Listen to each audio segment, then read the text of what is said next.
Mau ceritanya tuan-tuan banyak kita salah ni, silap banyak. Tapi tidak belajar. Ada orang dia silap, dia sedar. Tapi dia biarkan. Ada orang silap, dia tidak tahu dia silap. Sudah tidak tahu silap, dia anggaplah dia betul. Jadi jangan berasa kita ni pandai sudah. Kami ni, geng kita bilang, kita ni ustaz kecil-kecilan saja mengajar di kampung-kampung, masjid-masjid kampung. Bila ada tuan-tuan guru kami ni datang, kuliah ni stop ni. Saya kuliah masa sini, datang ada guru kita sampai.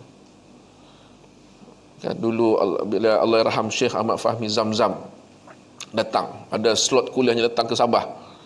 Kita punya kuliah ni stop semua. Kita cancel semua. Kita pula mau menghadap guru tu. Kita menghadap guru kita. Dengar pula nasihat-nasihat dia. Datang Syekh Nuruddin Al-Banjari. Datang dia. Itu yang datang kuliah-kuliahnya tu bila dia buat di KK, itu majoriti tu ustaz-ustaz tu. Sebahagian orang awam, sebahagian ni ustaz. Dulu masa di Mesir lah, di mana lah. Dengar pula, kita pula minta kena basuh mengaji. Kan?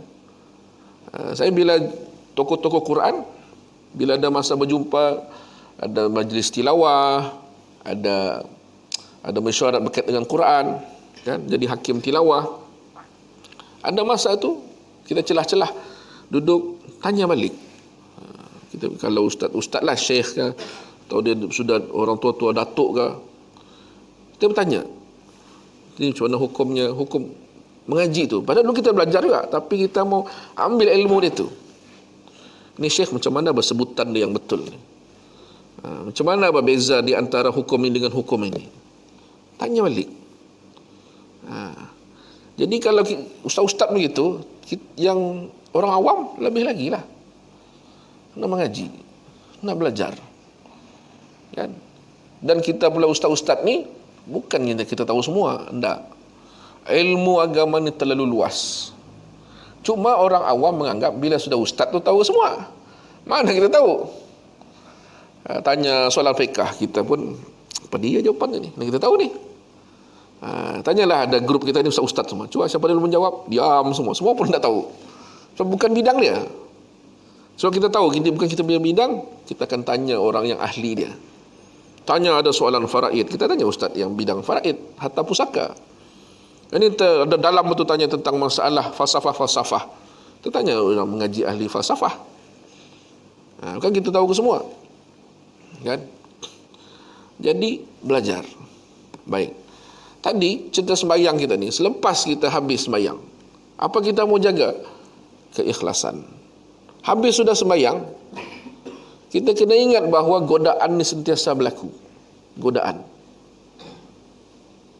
Kita sentiasa digoda.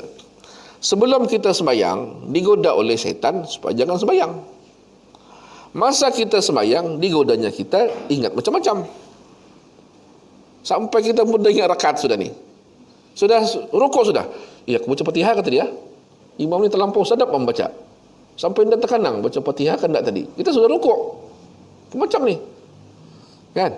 Ada sekali tu sembahyang di Masjidil Haram lah konon-konon. Sedap imam baca. Tapi kita dah sampai kita dah terbaca Fatihah. Terlampau. Terbayang sudah nanti aku balik bofot ku cerita ni punyalah merdu imam ni baca. Sampai imam tu rukuk. Rukuk. Aku sudah baca Fatihah kan tadi. Kan? Dikhayalkannya kita imam pun kan, apa pasal imam kadang-kadang tersilap rakaat, terkurang, terlebih, kan? Menghayal tu semua. Menghayal semua tu. Imam ni pula haraplah ada makmum tegur. Imam ni ragu, 3 ke 4 sudah ni dia bilang. Makmum semua ikut. Rupanya makmum pun khayal ke semua. Mabuk semua imam makmum ni. Semua pun dah ingat. Semua mengingat benda lain. Ada seorang ingat ke tamu, seorang ingat melihat bola, seorang ingatkan ke KK, seorang ingat ke bercuti, seorang risaukan COVID, macam-macam. Bila imam silap, bila sudah Assalamualaikum sudah, seorang merasa macam ku rasa kurang tau rakaat kita ni. Habis kenapa kau dah tagur? Ndak ku pandai, cuma dah aku menagur dia bilang. Ndak ku tahu cara menagur dia bilang. Nah, yang tahu silap tu pula ndak pandai. Yang pandai ni khayal. Tuh. Kan? Habis semua, cacamarba semua sembahyang. Sudah kita habis sembahyang, jangan kita rasa okey sudah.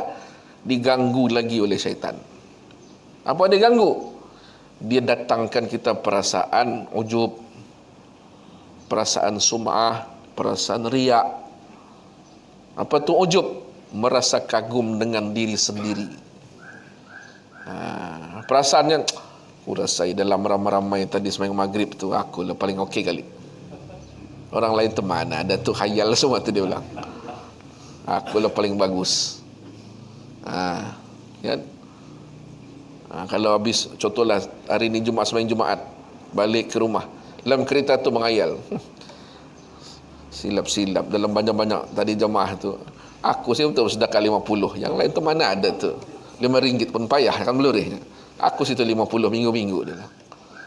Tu dia ada rasa ujub. Merasa ujub ni kagum. Merasa ajaib, namanya kagum dengan diri sendiri.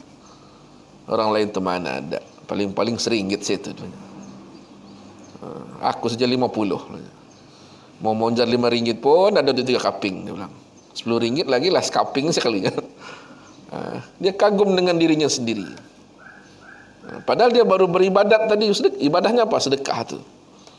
Ya. Dikacau. Sembahyang gitu tak? Masjid ni. Mana ada yang pandai ni? Aku siapa ni? Dia timbul perasaan itu. Habis rosak semua sembahyang. Satu yang syaitan berjaya supaya orang tu tak sembahyang, satu. Yang kedua, dia rosakkannya sembahyang orang yang sampai ketentuan sudah rekatnya. Satu lagi yang sudah sembahyang betul tapi rosak dengan riaknya, dengan ujubnya.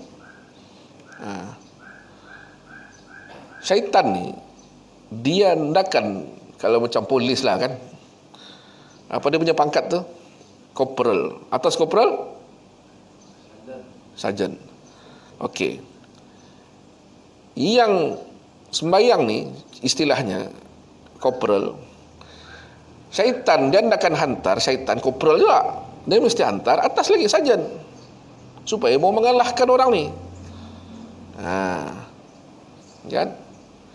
Orang tu pangkat panglima apa?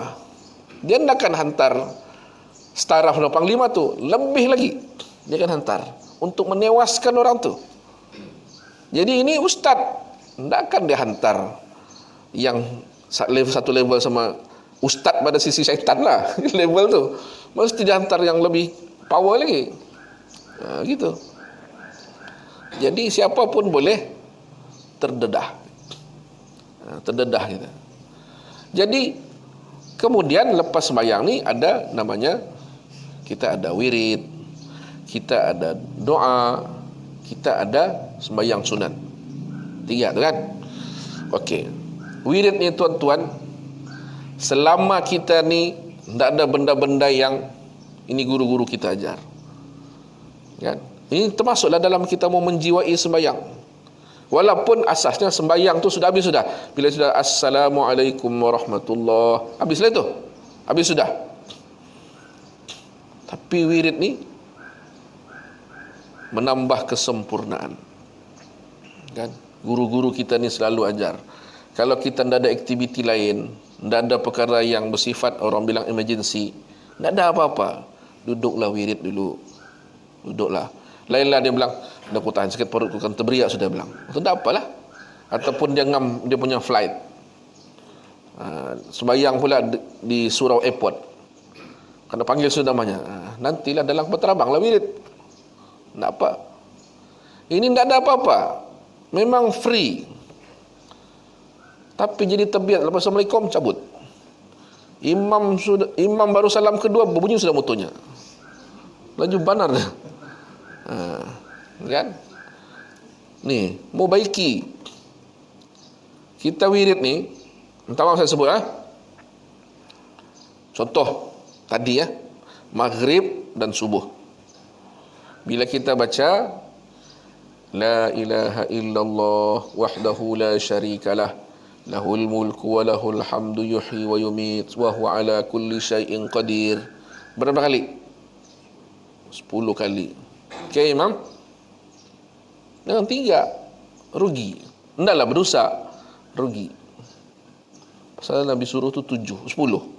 Kemudian Allahumma ajirna minan nar. Berapa kali? 7. Almarhum Syekh Fahmi kata sebut hikmahnya kerana neraka tu 7. Sebut Allah majirna minan nar. Jadi kita makmum, tiba-tiba imam tak baca 10, kita baca sendiri. Kita tambah, imam baca 3 saja, tambah lagi 7. Kita bilang, oh imam ni sikit perut kali, tak apalah, kita bacalah. Kita bacalah 10. Kita baca. Kan? Dan ketika tu sunat dia, kedudukan kita akhir tu kekal kaki tu. Kalau kita tadi kaki melipat, kan, macam biasa akhir tu, kekalkan kedudukan tu. Sunatnya begitu. Kurang-kurang sampai habis 10 tu, ataupun sebahagiannya sampai habis Allahumma ajirna minan nar 7 kali. Allahumma antas salam, baru dia bertukar. Dia barukan bersila kah, tak apa. Masa situ bertukar. Itu ada hadisnya tu. Ada hadis dia. Dan ada fadilatnya. Sunnah-sunnah begitu. Kemudian jaga ayat kursi. Nabi kata, siapa yang baca ayat kursi selepas sembahyang fardu. Ingat tuan-tuan jaga lepas ni. Kalau imam tak baca, kita baca sendiri. Kalau yang kaum ibu sembahyang di rumah sendiri, baca, jangan tinggal. Dia kata siapa yang baca ayat kursi selepas sembahyang fardu, tidak ada yang dapat memisahkan dia dengan syurga kecuali mati. Mati saja pemisahnya. Artinya kena mati dululah. Jadi jaga lepas ni. Kita sembahyang seorang kah, dan berjemaah kah, ayat kursi ni jaga. Jaga betul. Jangan tinggal. Kecuali tadi kadang-kadang kita terlampau emergency tu, tak apalah. Kan?